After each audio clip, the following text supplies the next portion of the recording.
bloody real estate agent. I can't believe they did this. We're going to talk about this morning.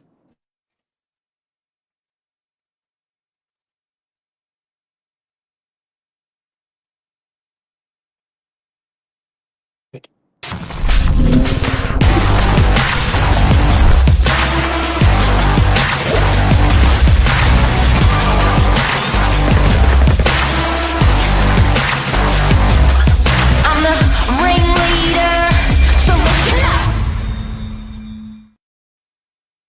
Billy Drury, the old man in a young man's stuck in a young man's body. Did I see that you've been a realtor for 7 years on a signboard on Saturday? Yeah, not so young, no more. Look at that, crept up on us. 7 years in the industry. 7 years with Novak. Focused, Yeah. loyal, hard-working, community guy. Stuck to DY. Stuck to DY. 7 years loyal to DY. Yeah, it's true, guys. You'll see the signboard on Pittwater Road if you're driving through. Very proud of it. Now, Bill, we're well researched today, and consumers have big issues with real estate agents. As a matter of fact, whenever there's surveys in terms of industries, real estate agents are up there in terms of industries where complaints are prevalent everywhere and out there. Now, very quickly, to understand what people have beefs over when they're dealing with a real estate agent, we made a quick list this morning. Number one is repairs and maintenance. Number two is bond disputes. Number three is underquoting. Number four is evictions. Number five is rent bidding and unlawful rental advertising. Another one is unlawful fees charged to renters. Is number six. Number seven is misrepresentation and handling in conduct for property sales. Number eight, trust account breaches. And number five, failure to pass on offers. There's a big list there, but I guess it all comes back down to lack of communication, it sounds like.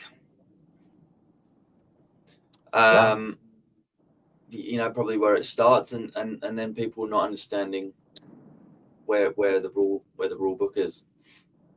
So that's what we're talking about this morning. I hear the word crackdown, and I think, like, God, it must be out of control. This must be serious. I think more unnecessary paperwork. Coming? When I hear crackdown. Crackdown, yeah, crackdown's serious, very serious. Yeah. But the Minns government is passing through some big legislation at the moment. So this all came about now in March. You can expect to see some change to buying and selling real estate in the next 3 to 6 months once this is passed. And what they're looking at is the way property is advertised, the way it's represented with price, and I guess it maybe has the angle of trying to make buyers' lives easier. Yeah. Have you seen anything like this before? All the time. So what was the last going back in your years of experience, what was the last reform? I think there've been a couple of reforms around underbidding. I think it's certainly not the first, where they're talking about it. Probably the biggest one we saw was the auction reforms 25 years ago, where they were trying to eliminate the phony underbidder, and they have to register your bidders at auctions and identify your bidders at auction. I think that was welcomed by the industry. Sort of makes sense when you spend that amount of money. There's going to be some money laundering stuff coming through as well. Huge. I think it's 1st of June, where agents, conveyancers, mortgage brokers are all going to have to ask some seething questions as to where you got your money from when you buy a property. Yeah, that's a whole other topic. It's getting up close and personal with your real estate agent. When you're dealing with buyers. So, yeah, this reform work is going to be big. 2016 was another big reform year where they introduced a price guide with a 10% range. No more offers over. But, you know, it's obviously gone so far now where they feel like they need to do further work. What they're introducing here is a new set of laws and a new set of penalties for real estate agents. The penalty that they're slapping agents with now is 5 times what it currently is. It's up to $110,000 or 3 times the commission amount, whatever's more for breaking this underquoting law. Can you explain what underquoting is for people? What is this? What is this term? Yeah, in layman's terms, it really is representing the property with a price and the property sells for something totally different. It used to be 10% range from the price guide.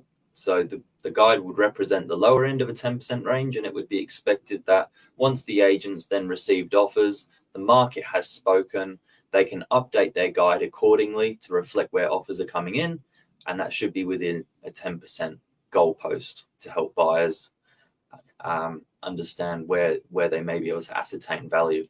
Now, of course, you can never do that perfectly without having the feedback from the market, but that's why they allow you to update it up and down and then provide paperwork for it.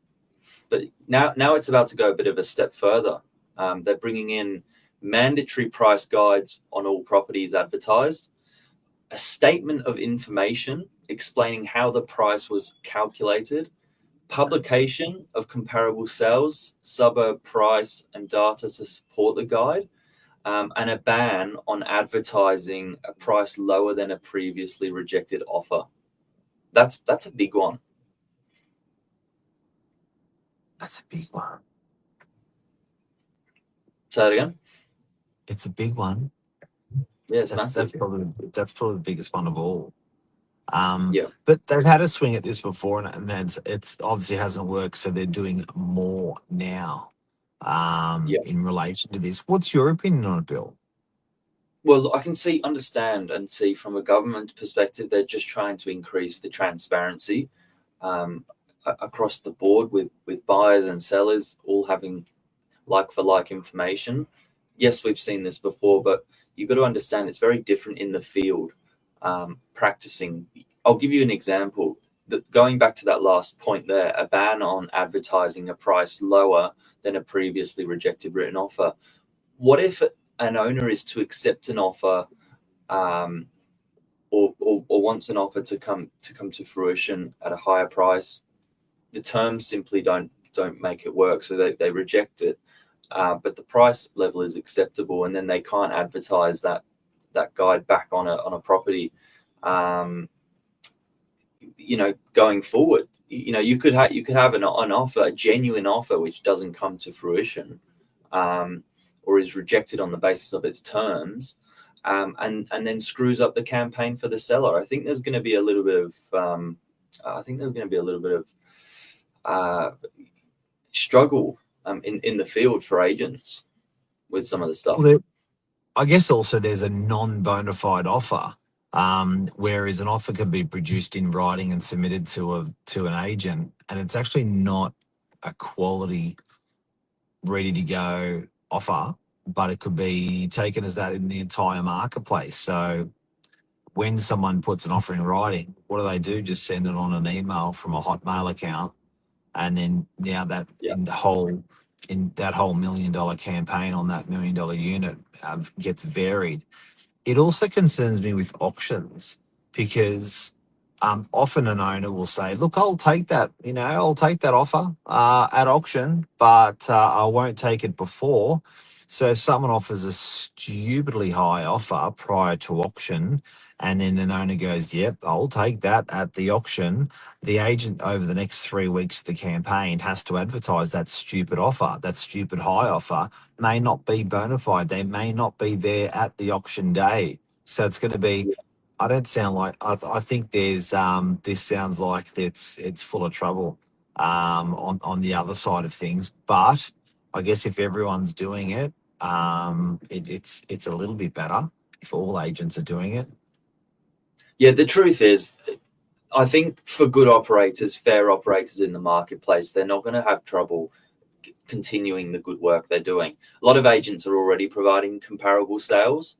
A lot You of should. agents are more than happy to help educate a buyer if they're to Yep. ask where how can I understand where this price has come from. A lot of agents Yeah. are updating their price guides. A lot of agents are communicating offers already with buyers. So I think, you know, good operators, they're not going to struggle with continuing good work. If anything, you hope that these reforms make it I guess a better environment for the good operators to shine and for people to pick up their slack where they may not be doing so. That's what you hope. But yeah, it'd be really interesting to watch you know, the likes of an auction campaign, as you just explained. It I may even push buyers away. It may have agents doing the minimum so they don't have to involve themselves, and they just say, we're not having any offers prior to auction. You can just turn up on the date. That's what may happen. Who knows? Yeah. If you could have an express letter saying we're not accepting offers, we'll accept signed contracts and checks only. It may, you know. So who knows? That's making buyers' lives easier or not. But yeah, this is what's been planned on paper, and it's going to come into effect within 3 to 6 months. You know, they're saying that they must have price guides on properties. So I think that's handy for a buyer. Like, there's nothing, you know, I've always really enjoyed seeing price guides on properties. Whenever there's not one, I'm like, that's actually one that I don't mind. yeah. But yeah, look, guys, coming in very soon. So Reform legislation, stay tuned. Could happen super quick. I know you're saying 3 to 6 months, Billy, but I wouldn't be surprised if I saw it come in place in the next 3 to 6 weeks. Have a great week, everyone. Billy, what's on the horizon for this week? well, it's Happy Monday, so we're just catching up from a busy weekend and setting up for a nice busy week. Excited. Boom. Have a lovely day. You too. See you guys. Take care. Bye.